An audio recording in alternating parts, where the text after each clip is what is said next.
Hello पिलाने आम आलोचना करवा गौतम बुद्ध बौद्ध धर्म आम अलरेडी आलोचना कर देचे जैन धर्म संपर्क में मुझे कही नेक्स्ट क्लास रे किपर भाव महावीर जीवन संपर्क में बाणी संपर्क में आज आम आलोचना करवा सब गुरुत्वपूर्ण विषय वस्तु बौद्ध धर्म जमी कहले परवर्ती वैदिक युग पर जो शक्त धक्का लगी ब्राह्मण समाज को जैन धर्म भली मध्य बौद्ध धर्म रे ता शक्त धक्का देइथिला।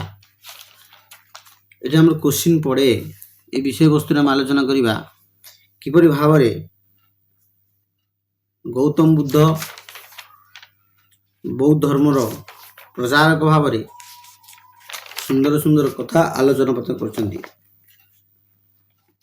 जैन धर्म परी बौद्ध धर्म मध्य षष्ठ शताब्दी सृष्टि होता धर्म संस्कार भाव में जो यही आंदोलन नेतृत्व वहन करते निजे गौतम बुद्ध हिंदू धर्म मध्य को प्रवेश कर कुसंस्कार विलुप्त करने गौतम बुद्ध एक स्रष्टा भाव सृष्टि करते। से हिंदू धर्म को निंदा करू नथिले बरम हिंदू धर्म संस्कार को अति उच्च कोटि को नहीं जाइथिले।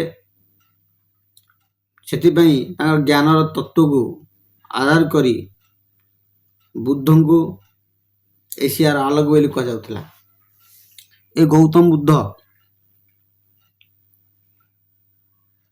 हेउछंती बौद्ध धर्मर प्रतिष्ठाता।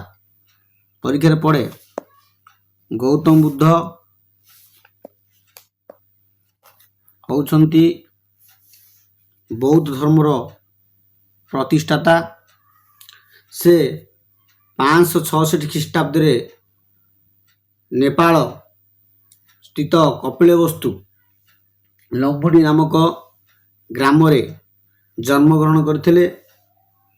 तांको पिता थिले सुदंदन एवं माता थिले माया देवी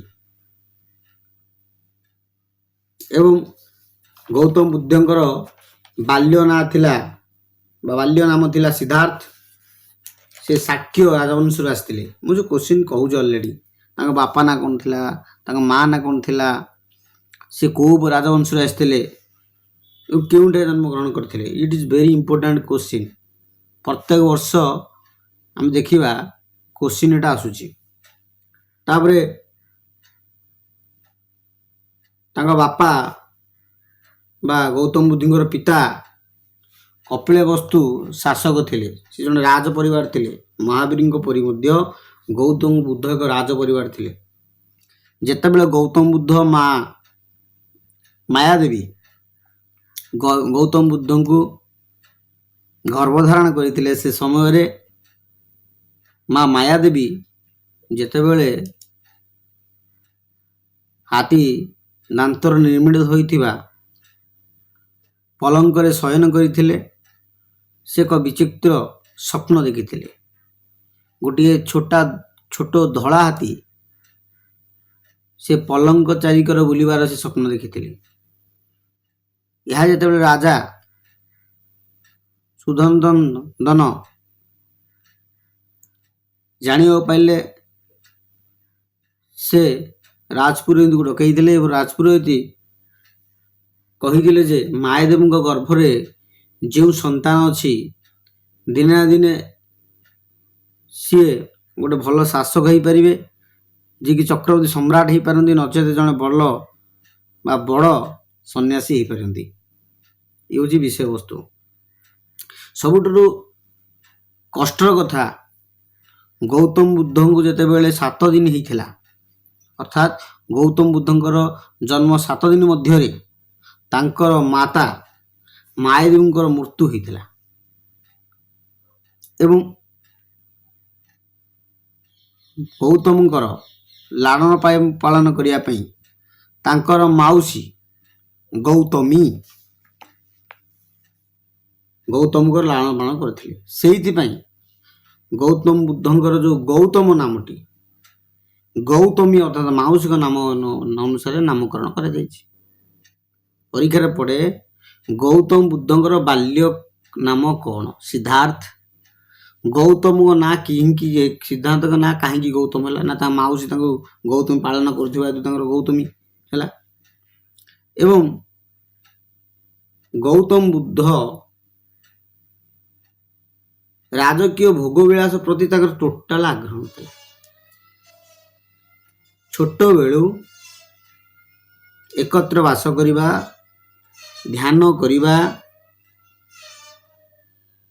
ପ୍ରତି ତାଙ୍କର ବହୁତ ଆଗ୍ରହ ଥିଲା। ବାଲ୍ୟ କାଳରୁ ସଂସାରର ମାୟା ପ୍ରତି ତାଙ୍କର ଆଗ୍ରହ ନଥିଲା। ଯେତେବେଳେ ଏକଥା ଦେଖିଲେ ବାପା ପିତା, ସେତେବେଳେ ଗୌତମଙ୍କୁ 29 ବର୍ଷ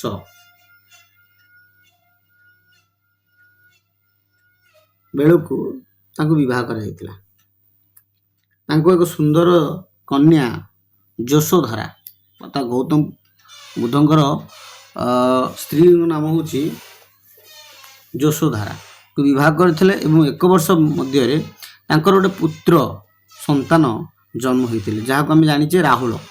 ପରୀକ୍ଷାରେ ବେଳେ ପଡ଼ିଛେ ଗୌତମ ବୁଦ୍ଧଙ୍କର ପୁଅ ନାଁ ରାହୁଳ, ତାଙ୍କ ସ୍ତ୍ରୀ ନାଁ ହେଉଛି ଯଶୋଧରା, ତାଙ୍କ ମା ନାଁ ହେଉଛି ମାୟାଦେବୀ, ଯିଏକି 7 ଦିନରେ ଜନ୍ମର 7 ଦିନ ମଧ୍ୟରେ ମା ଚାଲି ଯାଇଥିଲେ। ଗୌତମ ବୁଦ୍ଧ ବହୁତ ଶାନ୍ତିରେ ବଞ୍ଚୁଥିଲେ, ତଥାପି ସଂସାର ପ୍ରତି ତାଙ୍କର ମନୋଭାବ ଏତେ ସୁଦୃଢ଼ ନଥିଲା। ସେଥିପାଇଁ 4 ଗୋଟି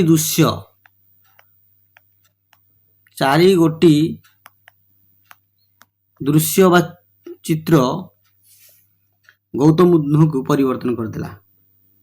ରାଜାରୁ ସନ୍ନ୍ୟାସୀ ଆଡ଼ୁ ଗତିଶୀଳ କରିଥିଲା। ସେ ଏକ ଗୁରୁତ୍ୱପୂର୍ଣ୍ଣ ବିଷୟବସ୍ତୁ। ଏକଦା ଗୌତମ ବୁଦ୍ଧ ତାଙ୍କ ରାଜ୍ୟ ନାମ ହେଉଛି, ଅଲରେଡ଼ି ଆମେ ଆଲୋଚନା କରୁଥିଲେ, କପିଳବସ୍ତୁ ରାଜ୍ୟ ପରିଭ୍ରମଣ କରିବାକୁ ଯାଇଛନ୍ତି। ଏ ପରିଭ୍ରମଣ ଭିତରେ ସେ 3-4ଟି ଦୃଶ୍ୟ ଦେଖିଛନ୍ତି। ପ୍ରଥମ ଦୃଶ୍ୟ ଜଣେ ବୃଦ୍ଧ ବ୍ୟକ୍ତିଙ୍କୁ ଦେଖିଛନ୍ତି, ଦ୍ୱିତୀୟରେ ଜଣେ ରୋଗକ୍ରାନ୍ତ ବ୍ୟକ୍ତିକୁ ଦେଖିଛନ୍ତି, ତୃତୀୟରେ ଏକ ଶ୍ମଶାନଗାମୀ ଶବ ଧାରାକୁ ଦେଖିଛନ୍ତି, ମାନେ ଶବକୁ ଦେଖିଛନ୍ତି, ଏବଂ ଚତୁର୍ଥରେ ଜଣେ ସନ୍ନ୍ୟାସୀକୁ ଦେଖିଛନ୍ତି। ପରୀକ୍ଷାର ବେଳେ ପଡ଼ୁଛି ସେ କେତେ ଜଣଙ୍କୁ ଦେଖିକି ତାଙ୍କ ଜୀବନ ପରିବର୍ତ୍ତନ ହେଇଛି। ସେ ଯାଇଥିଲେ ନିଜ ରାଜ୍ୟକୁ ପରିଭ୍ରମଣ କରିବା ପାଇଁ ରଥ ମାଧ୍ୟମରେ। ସେହି ସମୟରେ ଦେଖିଲେ ପ୍ରଥମେ ଜଣେ ବୃଦ୍ଧ ବ୍ୟକ୍ତି। ତାହା ଦେଖି ଗୌତମ ବୁଦ୍ଧ ବହୁତ ଦୁଃଖ ପ୍ରକାଶ କଲେ। କାହିଁକି ଦୁଃଖ ପ୍ରକାଶ କଲେ? ସେ ଦେଖିଲେ ଜଣେ ବୃଦ୍ଧ ବ୍ୟକ୍ତିର ଶୋଚନୀୟ ଅବସ୍ଥା। ଜଣେ ବୟସ୍କ ବ୍ୟକ୍ତି ହେଇଗଲେ ଦେଖାଯାଉନଥିବ, ଠିକରେ ଚାଲିପାରୁନଥିବ, ଠିକରେ କହିପାରୁନଥିବ, ନିଜ କାର୍ଯ୍ୟ ନିଜେ କରିପାରୁନଥିବ, ତାଠୁ ଦୁଃଖଦ କଥା ଆଉ କିଛି ନ ହୋଇପାରେ। ତା ଗୌତମ ବୁଦ୍ଧ ଦେଖି ବହୁତ ଦୁଃଖ ଅନୁଭବ କଲେ। ପରବର୍ତ୍ତୀ କାଳରେ ସେ ଦେଖିଲେ ଜଣେ ରୋଗକ୍ରାନ୍ତ ବ୍ୟକ୍ତିତ୍ୱ। ଜଣେ ବ୍ୟକ୍ତି ଯେତେ ରୋଗ ହେଇଯାଏ ସେ କେତେ କଷ୍ଟ ପାଏ, ବହୁତ କଷ୍ଟ ପାଏ। ରୋଗକ୍ରାନ୍ତ ବ୍ୟକ୍ତିର ଯନ୍ତ୍ରଣା ମଧ୍ୟ ବହୁତ ହେଇଥାଏ, ଅସହ୍ୟ ହେଇଥାଏ। ଲୋକଟି ମରି ମରି ବଞ୍ଚେ। ତାହା ଗୌତମ ବୁଦ୍ଧଙ୍କୁ ବହୁତ ପ୍ରଭାବିତ କରିଥିଲା, ବହୁତ କଷ୍ଟ ଦେଇଥିଲା। ପରବର୍ତ୍ତୀ କାଳେ ଶବ ଦେଖିଦେଲେ ଯେତେବେଳେ, ଦେଖି ସେ ନିଜର ବିଷୟକୁ ଚିନ୍ତିତ ହୋଇପଡ଼ିଲେ। କହିଲେ ମୁଁ ବି ଦିନେ କାଲି ମରିଯିବି।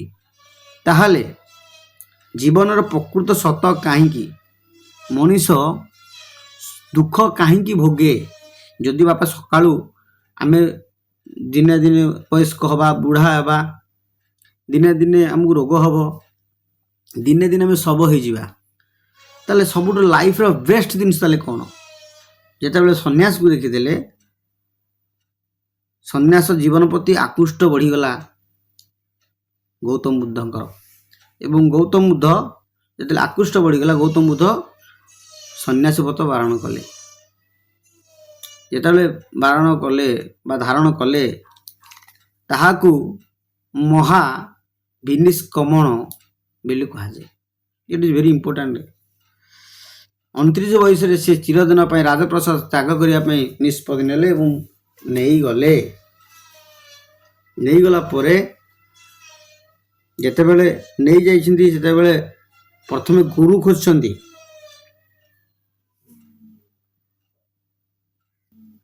ଯେଉଁ ଗୁରୁମାନଙ୍କ ସହିତ ସେ ସମ୍ପର୍କ ସ୍ଥାପନ କଲେ, ଯଦି କହିବା ପ୍ରଥମ ଗୁରୁ ତାଙ୍କର ହେଉଛି ଆଲ୍ଲରା କାଲାମ ଏବଂ ରୁଦ୍ରକ ରାମପୁତ୍ରଙ୍କ ଠାରୁ ଶିକ୍ଷା ଯେଉଁ ଲାଭ କଲେ ତାଙ୍କୁ ସନ୍ତୁଷ୍ଟ ଦେଇପାରିଲାନି। ପରବର୍ତ୍ତୀ କାଳରେ ସିଏ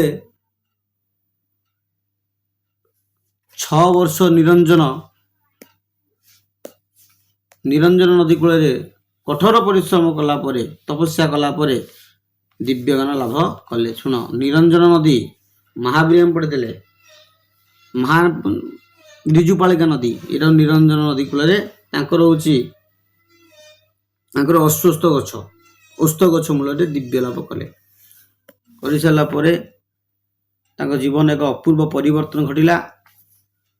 ଏହି ସତ୍ୟରେ ସେ ପ୍ରଥମେ ସାରନାଥରେ 5 ଜଣ ବ୍ୟକ୍ତିଙ୍କୁ ଯେତେବେଳେ ଦିବ୍ୟଜ୍ଞାନ ଲାଭ କରିଥିଲେ, ସେ ସତ୍ୟ ପ୍ରଥମେ ସାରନାଥରେ 5 ଜଣ ବ୍ୟକ୍ତିଙ୍କୁ ଆଗରେ ବର୍ଣ୍ଣନା କରିଥିଲେ। ସେମାନେ ତାଙ୍କର ଶିଷ୍ୟତ୍ୱ ଗ୍ରହଣ କରି ବୌଦ୍ଧ ଧର୍ମର ଦୀକ୍ଷିତ ହୋଇଥିଲେ। ଏହି ନୂତନ ଆଧ୍ୟାତ୍ମିକ ଶକ୍ତିର ପ୍ରଚାରକୁ ଧର୍ମଚକ୍ର ପ୍ରବର୍ତ୍ତନ କୁହାଯାଏ। ଧର୍ମଚକ୍ର ପ୍ରବର୍ତ୍ତନ ପରୀକ୍ଷା ଧର୍ମଚକ୍ର ପ୍ରବର୍ତ୍ତନ। ଯେତେବେଳେ ଧର୍ମଚକ୍ର ପ୍ରବର୍ତ୍ତନ କ'ଣ?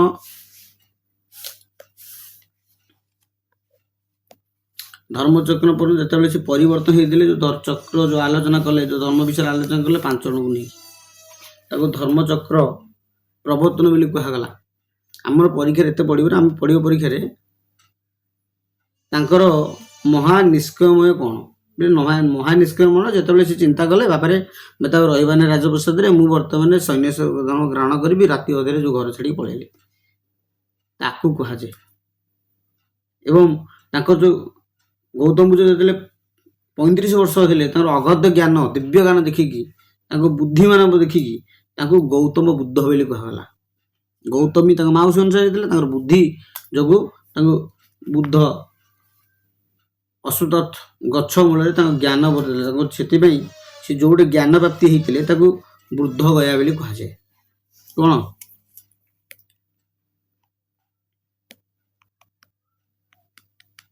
ଗୟା ବୋଲି କୁହାଯାଏ। It is very important. ତାପରେ ସେ ନିଜର ଧର୍ମଚକ୍ର ଦ୍ୱାରା ଦିବ୍ୟ ଜ୍ଞାନ ପରିବର୍ତ୍ତନ କଲେ ଏବଂ ଚାରିଆଡ଼େ ତାଙ୍କର ଜ୍ଞାନକୁ ଚର୍ଚ୍ଚା କଲେ। ଯେମିତି ଆମେ କହିଲା, ଏହାପରେ ବୃଦ୍ଧ ଦୀର୍ଘ 45 ବର୍ଷ ପର ବ୍ରଜରେ ପରିଭ୍ରମଣ କଲେ। ଅଯୋଧ୍ୟା, ମଗଧ, କୋଶଳ, କପିଳେଶ୍ୱର, କାଶୀ, ଏଟା ପିଲେ ପଡ଼ିବ ନାହିଁ, ଏଟା ସବୁ ସେ ଏଇ ଜାଗାରେ ପ୍ରଚାର କରିଥିଲେ। ଇଟ୍ ଇଜ୍ ନଟ୍ ଇମ୍ପୋର୍ଟାଣ୍ଟ କେବଳ ତାଙ୍କ ଘଟଣା ଏବଂ କ'ଣ କ'ଣ ସେ କଲେ। ତାପରେ ନୀତିବାଣୀ ଚାରି ଆର୍ଯ୍ୟ ସତ୍ୟ, ଏଇଟା ପିଲେ ପରୀକ୍ଷାରେ ପଡ଼େ। କ'ଣ ନା, 4 ଆର୍ଯ୍ୟ ସତ୍ୟ, ଜୀବନରେ 4ଟି ସତ କଥା କ'ଣ? ମଣିଷ କହିଲେ 4 ଆର୍ଯ୍ୟ ସତ୍ୟ ମାଧ୍ୟମରେ ମଣିଷ ନିଜର ମୌଳିକ ସମସ୍ୟାକୁ ସମାଧାନ କରିପାରିବ। ଯେଉଁ ସମସ୍ୟା ଅଛି ମଣିଷ ଜୀବନରେ, ସେ ମଣିଷ ଜୀବନ ସମସ୍ୟାର ସମାଧାନ ହୋଇପାରିବ ଯଦି 4 ଆର୍ଯ୍ୟ ସତ୍ୟକୁ ଆମେ ଗ୍ରହଣ କରିବା। କ'ଣ କ'ଣ? ପ୍ରଥମ ସତ୍ୟ, ଦୁଃଖ ମଣିଷ ଜୀବନ ଦୁଃଖପୂର୍ଣ୍ଣ, କାରଣ ମଣିଷ ଜୀବନ ଜରା ବଧା ଓ ମୃତ୍ୟୁର କବଳିତ ଅଟେ। ମଣିଷ ସେଇଥିପାଇଁ ଦୁଃଖ ପାଏ। ଦ୍ୱିତୀୟ ସତ୍ୟ, ଦୁଃଖର କାରଣ କ'ଣ? ନା କାମନା ତୃଷ୍ଣା ଦୁଃଖର କାରଣ ଅଟେ। ଅବିଦ୍ୟା ଅର୍ଥାତ୍ ଜ୍ଞାନ ଶୂନ୍ୟ ହୋଇଥିବା ହେତୁ ମଣିଷ କାମନା ବଶବର୍ତ୍ତୀ ହେଇଯାଏ। ଯେତେବେଳେ ଆମେ ଜାଣିପାରିନେ, ମୂର୍ଖାମିରେ ପରିଣତ ହେଉଛେ, ସେତେବେଳେ ଆମେ ଅଜ୍ଞାନର ବଶବର୍ତ୍ତୀ ହେଇଯାଉଛେ, ଆମେ ଭୁଲ ଭାଲ କଥା କରିଦେଉଛେ। ସେଥିପାଇଁ ସେ କହୁଛନ୍ତି ଦ୍ୱିତୀୟ ସତ୍ୟ ହେଉଛି ଦୁଃଖର କାରଣ। କାମନାରେ ହେଲେ ଆମ ଦୁଃଖ କାରଣ। ଆମେ ଯେତେବେଳେ ଆମ ବତିଷ୍କ କାମ କରେନି, ଆମେ ଯେତେବେଳେ ଜ୍ଞାନ ଶୂନ୍ୟ ହେଇଯାଉ, ସେତେବେଳେ ଭୁଲ ଭାଲ କାମ କରୁ। ତୃତୀୟ, ଦୁଃଖ ନିରୋଧ। କେମିତି ଦୁଃଖ କଣ୍ଟ୍ରୋଲ କରିବା? ପ୍ରଥମ କହିଲେ ଦୁଃଖ କ'ଣ? ଦ୍ୱିତୀୟ କହିଲେ ଦୁଃଖ କାହିଁକି ଆସେ? तृतीय कहले दुख निरोध दुख को आम नष्ट करदे कामनार विनाश दुखर विनाश यदि आम कामना करवानी इच्छा प्रकाश करवानी ताल अन्य प्रति आकृष्ट हवानी ताहले आमे केबे दुख पाइबा नहीं बोली कहले किए ना महावीर कहले।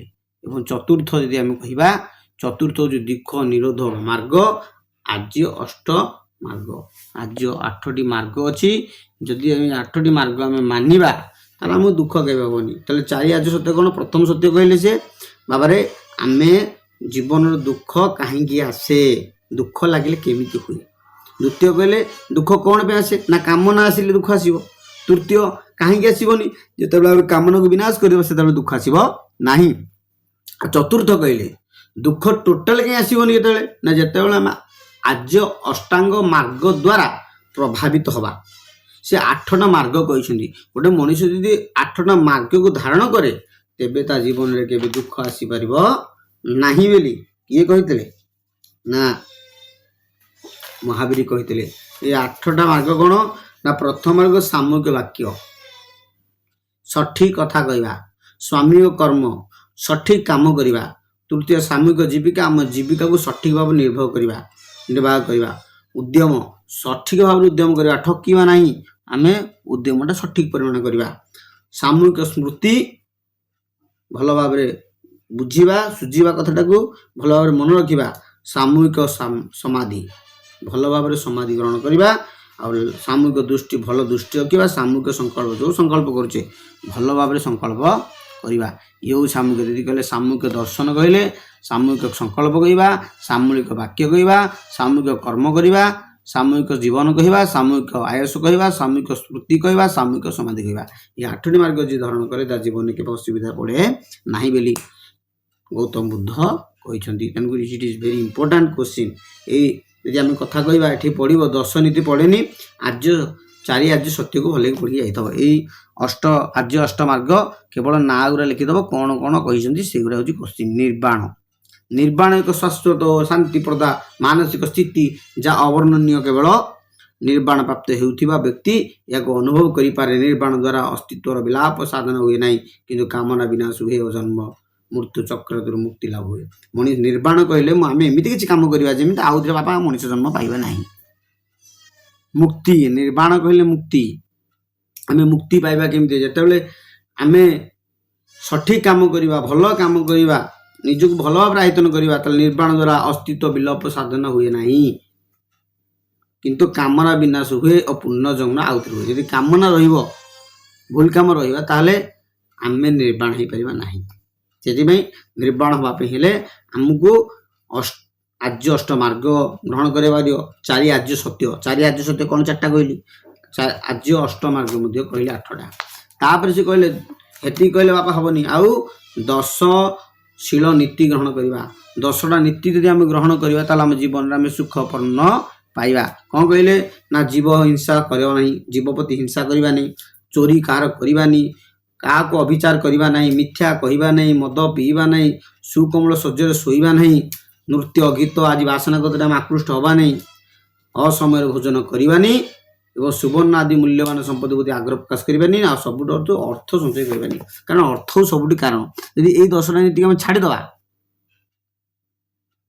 सॉरी ये 10टा नीति धारण करवा आम जीवन में किसी असुविधा हेनी। अरे यदि आम पर प्रति हिंसा करवानी आम किसी असुविधा हेनी चोरी करवानी व्यभिचार करवानी क्या कष्ट पकेबानी मिथ्या के कहबानी मद पीबानी सुना घन प्रति आकृष्ट हबानी भल कमल गदी खटरे शोबानी ये कम कले असमय भोजन करवानी गोटे खाइबार सठिक समय अच्छी एगुरा कले आम जीवन में आमर व्यक्तित्व विकास करवा और गोटे भद्र नर्म जीवन यापन पालन करवा चरित्रवान भाव में जीवन यापन कर।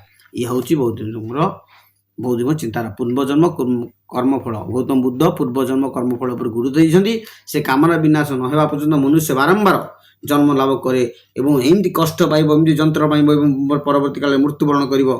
तेणु उत्तम कर्म कले उत्तम फल पाइब उत्तम कर्म कले उत्तम फल पाइब नीच कर्म नीच फल पाइब बोली ये गौतम बुद्ध कहते। अतएव मनुष्य वर्तमान अवस्था तार अर्थित कर्मर परिणत ता भविष्य वर्तमान से कर्म उपर निर्भर। साधारण मनुष्य पूजक शासक देवता मैंने कर्म अधीनस्थ और यह प्रभाव कहीं उड़े कहते कि खाली मनुष्य न बहुत लोक अच्छा भगवान निज कर्मर फल पाई कर्म कर्म आम जहाँ करवा से अनुसार आम फलप्राप्त हवा एटा हूँ सब इम्पोर्टाट कथा कर्म द्वारा आम साधित हो पार सी कहले जदि आम कर्म जदि परीक्षा कर्म देख कर्म को गुरुत्व सी भी देते जैन महावीर जैन देते गौतम बुद्ध देते तेणुक आउ कि पिला किसी गुरुत्वपूर्ण ना अहिंसा या किसी ना जहाँ लिखा अच्छी भाई एति कथा ना आउ कि कथा ना तेणुक एतक भल भाव देखीदब जी मुझे कहूँ ये पड़ो महावीर केउटा जन्म करते महावीर देख ये क्वेश्चन आम डिस्कसन करदे महावीर केउठे जन्म करते ना कुंदग्राम कुंडग्राम कपाल वस्तु जैन जन्म करते किए जैन धर्म आदि प्रवाचक थे आदि पार्श्वनाथ थे एशियार आलोक किए एशियार आलोक गौतम बुद्ध को एशियार आलोक बोली कहुए गौतम बुद्ध क्यों क्षत्रिय वंश नाम कर गौतम बुद्ध शाक्य गांत्रिक आउ सी होती आमर गौतम बुद्ध शाक्य आ महावीर होती गांत्रिक ये मन रखी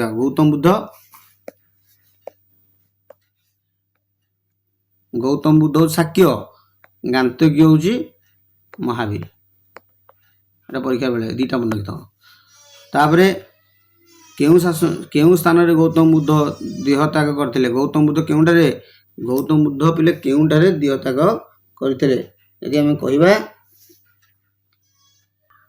कुशीनगरी ठारे देह त्याग करते कुशीनगरी आदि कहवा कुशीनगरी गौतम बुद्ध विषय पचार जब पचार महावीर महावीर कौटे ना महावीर पिले पापा आम आलोचना करते ये हूँ गुरुत्वपूर्ण विषय ये आम आलोचना कले बर्तमान ये देखते आम गौतम बुद्ध जैन धर्म जो दुईटा वीडियो कर वीडियो दुईटा देखी दियो पूरा क्लीयर किंतु पे मन रख लाइक शेयर कर आम कारण सब एमती करवा कंटेंट बर्तमान कंटेंट चली या आम डाटे PUI क्यू आनिबा प्रीवियस क्वेश्चन आनिबा और सिलेक्शन डाटे क्वेश्चन आनिबा ये तो पढ़ीते तो प्रीवियस ये तो पढ़ीते तुम क्वेश्चन अटेंड कर क्वेश्चन ही कर कमेंट करी कह क्वेश्चन केमी लगुच वीडियो केमी लगुच आउ कौन आम कर it is very important section.